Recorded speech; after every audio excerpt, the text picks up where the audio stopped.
ለ30 ዓመታት ከግጭት ውጭ አንዲትም ልማት ያልሰሩት ኢሳያስ የኢትዮጵያን ጠቅላይ ሚኒስትር በስንፍና መወንጀላቸው የፕሬዝዳንቱን ቅጥፈት ያጋለጠ ሆኗል።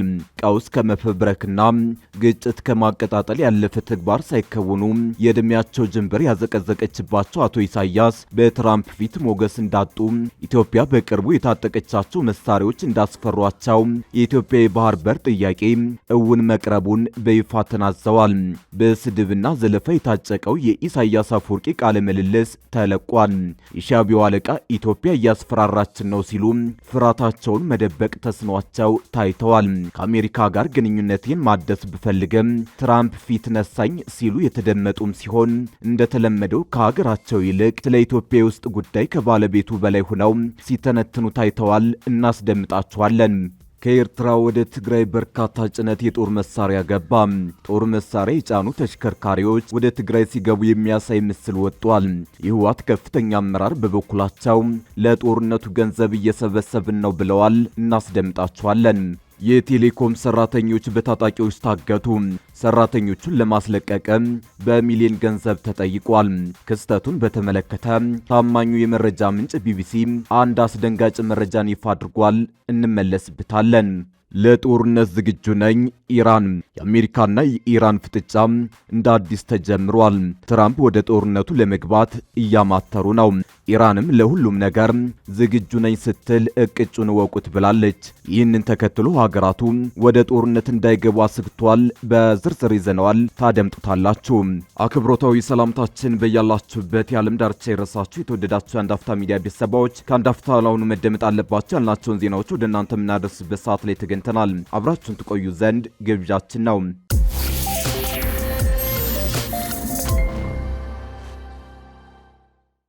ለ30 ዓመታት ከግጭት ውጭ አንዲትም ልማት ያልሰሩት ኢሳያስ የኢትዮጵያን ጠቅላይ ሚኒስትር በስንፍና መወንጀላቸው የፕሬዝዳንቱን ቅጥፈት ያጋለጠ ሆኗል። ቀውስ ከመፈብረክና ግጭት ከማቀጣጠል ያለፈ ተግባር ሳይከውኑ የእድሜያቸው ጅንበር ያዘቀዘቀችባቸው አቶ ኢሳያስ በትራምፕ ፊት ሞገስ እንዳጡ፣ ኢትዮጵያ በቅርቡ የታጠቀቻቸው መሳሪያዎች እንዳስፈሯቸው፣ የኢትዮጵያ የባህር በር ጥያቄ እውን መቅረቡን በይፋ ተናዘዋል። በስድብና ዘለፋ የታጨቀው የኢሳያስ አፈወርቂ ቃለ ምልልስ ተለቋል። የሻዕቢያው አለቃ ኢትዮጵያ እያስፈራራችን ነው ሲሉ ፍርሃታቸውን መደበቅ ተስኗቸው ታይተዋል። ከአሜሪካ ጋር ግንኙነቴን ማደስ ብፈልግም ትራምፕ ፊት ነሳኝ ሲሉ የተደመጡም ሲሆን እንደተለመደው ከሀገራቸው ይልቅ ስለ ኢትዮጵያ ውስጥ ጉዳይ ከባለቤቱ በላይ ሆነው ሲተነትኑ ታይተዋል። ኢሳያስ አፈወርቂ አንድ ለእናቱ በሆነው ኤርትራ ቴሌቪዥን ያደረጉት ቃለ ምልልስ እያነጋገረ ነው። በብልጽግና ላይ ከፍተኛ ዘለፋ ያሰሙት የሻዕቢያው አለቃ ጦርነት ታውጆብናል ሲሉም ተደምጠዋል። እየፎከሩብን ነው ያሉት ኢሳያስ እኛ ለጦርነት ፍላጎት የለንም፣ ነገር ግን ሀገራችንን እንዴት መከላከል እንዳለብን እናውቃለን በማለትም የጦርነት ጥማታቸውን አሳውቀዋል። የሻዕቢያው አለቃ ኢሳያስ አፈወርቂ በቃለ ምልልሳቸው ላይ በርካታ ጉዳዮችን ያነሱ ሲሆን ስለ ብልጽግና፣ ፋኖ እንዲሁም ትግራይን በተመለከተ ተናግረዋል። ቃለ ምልልስ ባደረጉ ቁጥር ስለ ሀገራቸው ችግር ከማውራት ይልቅ በኢትዮጵያ ውስጥ ጉዳይ አውርተው የሚጨርሱት የሻዕቢያው ሰው ዛሬም የትናንቱን ደግመውታል። አዲሱ ጂኦፖለቲካዊ አስተላለፍ ለውጥ በፍርሃት መዋጣቸውን መደበቅ ባልቻሉበት አዲስ ቃለ መጠይቅ ወደ 4 ኪሎ የቃላት ሚሳኤል ተኩሰው ተከስተዋል። ሰውየው ኢትዮጵያ የታጠቀቻቸው ድሮኖችና ሚሳይሎች ገና ጦርነቱ ሳይጀመር እንዳርበደብዷቸው አምልጧቸው ሲናገሩም ተደምጠዋል።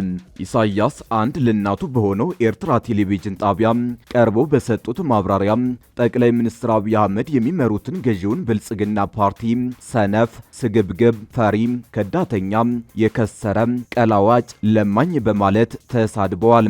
የኢትዮጵያ መንግስት በቀይ ባህር ፍላጎት ሰበብ ጦርነት ለማወጅ እየተንደረደረ ነው ሲሉ ስጋታቸውን ሳይሸሽጉ ገልጸዋል። ብልጽግና መጀመሪያ ላይ ጦርነት የከፈተው በኢትዮጵያ ህዝቦች ላይ ነው። ከፕሪቶሪያ ስምምነት በኋላ በአማራ ክልል ፋኖን ለማጥፋት ጦርነት ታውጇል። በትግራይ፣ በአፋር፣ በኦሮሚያና በሶማሊያ ጦርነት ታውጇል ብለዋል። የሻዕቢያው አለቃ አሽሙር በተሞላበት አዲስ ቃለ መጠይቃቸው እኛ ጦርነትን የምናውቀው በኮሌጅ ትምህርት አይደለም፣ በጦር ሜዳ አድገንበት ነው የምናውቀው ብለዋል። ኢሳያስ ስለ ጠቅላይ ሚኒስትር አብይ አህመድ አስተዳደር በሰጡት ማብራሪያ ይዋጣልን ሲሉ ወደ 4 ኪሎ የጦርነትን ንግጠም ግብዣ አቅርበዋል። የብልጽግና መንግስት የሀገሪቱን የውስጥ ችግሮች ከመፍታት ይልቅ ወደ ውጭ ትኩረት ማዞሩን ወቅሰዋል። የአማራ ክልሉ በፋኖና በሌሎች አካባቢዎች ያሉ ግጭቶች ከመንግስት የአመራር ድክመት የመነጩ ናቸው ሲሉ ኢሳያስ የራሱ አረባት የሰው ታማስላለች ይሉትን አስተያየት ሰጠዋል። የኢትዮጵያ መንግስት የሚያነሳው የባህር በር ፍላጎት የጂኦፖለቲካ ቅዠት ሲሉ የገለጹት ሲሆን ይህ አጀንዳ በውጭ ኃይሎች በተለይም በተባበሩት አረብ ኤሚሬትስ ፍላጎት የሚመራ ነው ብለዋል።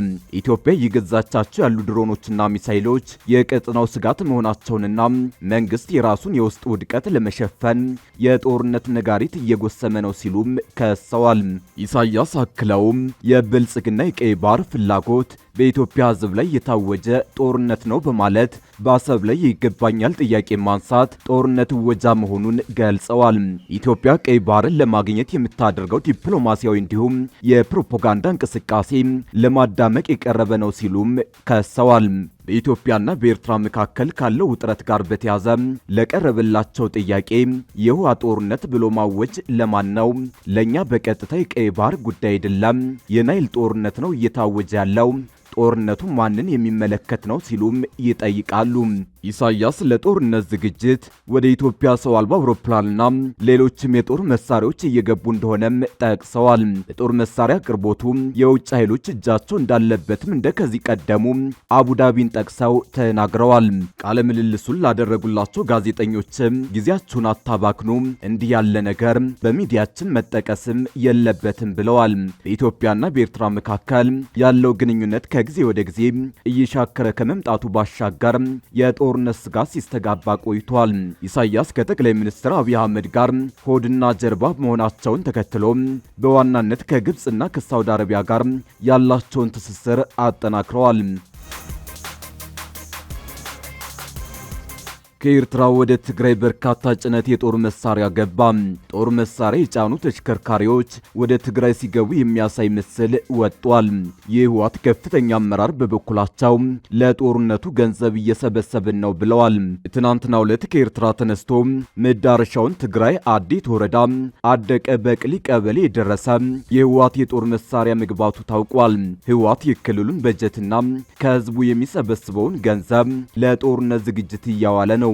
ይህም የፕሪቶሪያን ስምምነት በግልጽ የሚጥሰው ድርጊት ህወሓት አሁንም ከጥፋቱና ከስህተቱ እንዳልተማረ አመላካች ሆኗል። ይህ በእንዲህ እንዳለ የትግራይ ክልል ጊዜያዊ አስተዳደር ስራ አስፈጻሚ ኮሚቴ ያሉበትን ችግሮች ለመፍታት ሀብት ለማሰባሰብ የሚያስችል ደንብ ማጽደቁን አስታውቋል። ይህ ውሳኔ ህወሓት ጦርነት ለመክፈት ገንዘብ ስላጠረው የተወሰነ ውሳኔ እንደሆነ ታውቋል። በደንቡ መሰረት የሀብት አሰባሳቢ ኮሚቴ የተመሰረተ ሲሆን የኮሚቴው ሰብሳቢ ዶክተር አብርሃም ተከስተ በጉዳዩ ላይ ዛሬ ማብራሪያ ሰጠዋል። ከፕሪቶሪያ ስምምነት በኋላ ከደረሰው ጉዳት ለማገገም የሚያስችል ምንም አይነት ስራ ለመሰራቱን የጠቀሱት ዶክተር አብርሃም ጨምረው ከጥቅምት ወር ወዲህ የፌዴራል መንግስቱ ለትግራይ ከመደበው በጀት ውስጥ እየላከ ያለው 1/3ኛውን ብቻ ነው ብለዋል።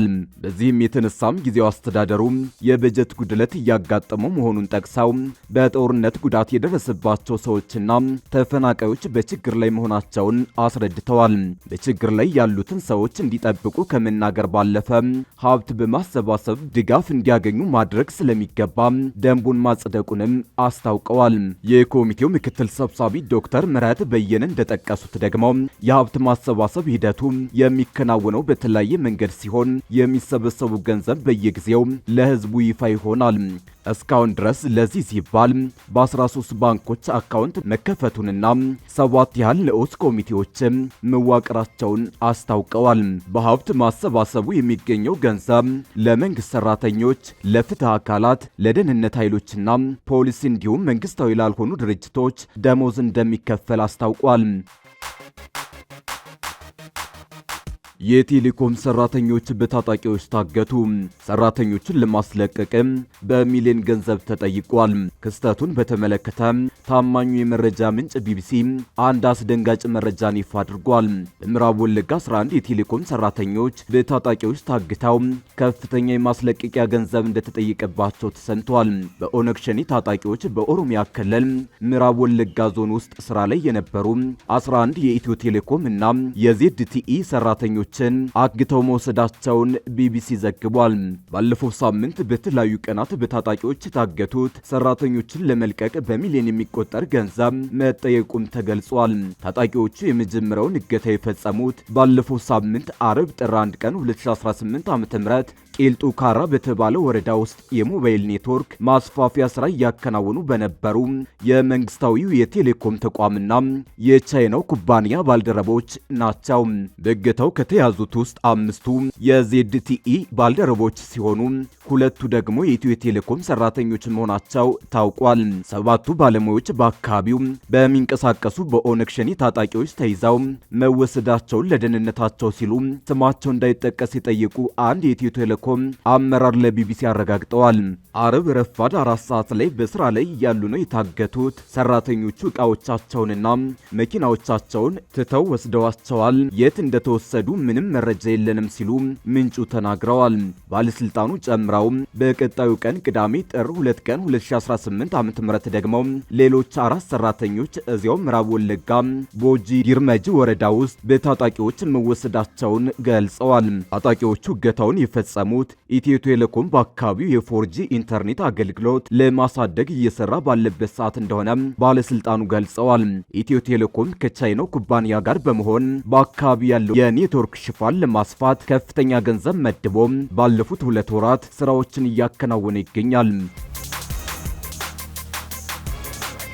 ለጦርነት ዝግጁ ነኝ ኢራን። የአሜሪካና የኢራን ፍጥጫ እንደ አዲስ ተጀምሯል። ትራምፕ ወደ ጦርነቱ ለመግባት እያማተሩ ነው። ኢራንም ለሁሉም ነገር ዝግጁ ነኝ ስትል እቅጩን ወቁት ብላለች። ይህንን ተከትሎ ሀገራቱ ወደ ጦርነት እንዳይገቡ አስግቷል። ትራምፕ ስለ ወታደራዊ አማራጮች መወያየታቸውን ተከትሎ ኢራን ለጦርነት ዝግጁ መሆኗን አስታውቃለች። የኢራን የውጭ ጉዳይ ሚኒስትር አባስ አራግቺ ዩናይትድ ስቴትስ እኛን ለመሞከር ከፈለገች ሀገራቸው ለጦርነት ዝግጁ መሆኗን አስጠንቅቀዋል። የዩናይትድ ስቴትስ ፕሬዝዳንት ዶናልድ ትራምፕ ኢራን በጸረ መንግስት ተቃዋሚዎች ላይ ለወሰደችው እርምጃ ምላሽ ለመስጠት ወታደራዊ እርምጃ እንወስዳለን ሲሉ መዛታቸው ይታወሳል። አልጀዚራ አረብኛ ጋር በተደረገ ልዩ ቃለ ምልልስ አራግቺ ከአሜሪካ ጋር የመግባቢያ መንገዶች በተፈጠረው አለመግባባት ውስጥ ለመወያየት ክፍት እንደሆነ፣ ነገር ግን ሀገራቸው ለሁሉም አማራጮች ዝግጁ መሆኗን በመግለጽ ኢራን ባለፈው ዓመት ከነበረው የ12 ቀናት ጦርነት ጋር ሲነጻጸር ትልቅና ሰፊ ወታደራዊ ዝግጁነት አላት ብለዋል። የትራምፕን አስተያየት ተከትሎ በኢራን ውስጥ በሀገር አቀፍ ደረጃ በተቀሰቀሱ ኢኮኖሚያዊ ችግሮች ምክንያት የስርዓት ለውጥ እንዲደረግ ሰፊ ጥሪዎች ቀርበዋል። የዩናይትድ ስቴትስ ፕሬዝዳንት ኢራንን ወታደራዊ እርምጃን ጨምሮ በተቃውሞ ሰልፎች ላይ በሚወሰደው እርምጃ ላይ ለኢራን ጠንካራ አማራጮችን እያጤነ ነበር ብለዋል። በቅርቡ የግራኙ የቬንዙዌላ ፕሬዝዳንት ኒኮላስ ማዱሮ በአሜሪካ ልዩ ኃይል ጣልቃ ገብነት እንዲታፈኑ ትዕዛዝ የሰጡት ትራምፕ ከቴህራን ጋር በኒውክሌር መርሃ ግብሯ ላይ ለመደራደር ስብሰባ እየተዘጋጀ ነው ብለዋል። ነገር ግን ከስብሰባው በፊት በሚሆነው ነገር ምክንያት እርምጃ ልንወስድ እንችላለን ሲሉም ተናግረዋል። ኢራን ላለፉት 2 ሳምንታት በሀገሪቱ ውስጥ ሁከትና ብጥብጥ እንዲፈጠር ዩናይትድ ስቴትስና እስራኤልን ተጠያቂ አድርጋለች።